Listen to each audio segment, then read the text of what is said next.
trobo que som molt partidari en que l'Estat o les administracions públiques, diguem que ofereixen serveis públics en diferents àmbits, ja siga banca pública, educació pública, sanitat pública o inclús ràdio i televisió pública. Això és evident, és necessari tenir una oferta pública de qualitat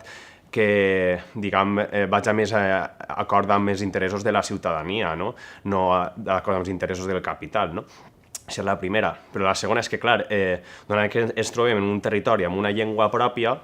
diguem que té, si cap, més importància oferir un servei de radiotelevisió pública, perquè al final el que fa és, d'alguna forma, articular tota la societat valenciana amb la seva idiosincràsia, amb un dels seus elements més característics, que és la seva llengua pròpia. Així que és molt important que estigui una administració pública darrere d'això per a garantir que la difusió de la cultura valenciana, la difusió de tot el folklore valencià estiga per damunt de qualsevol interès a nivell d'audiència o ingressos econòmics a partir de publicitat, etc. I, com s'ha vist durant aquest període de carència d'una televisió pública valenciana com és Canal 9, que ha estat fora durant un temps, s'ha vist que les iniciatives privades no han arribat a ocupar aquest buit que havia deixat Canal 9.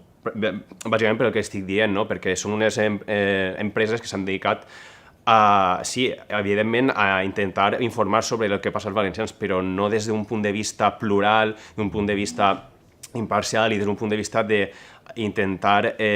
donar veu a tots els valencians i de forma, ja dic, sense preocupar-se d'objectius econòmics.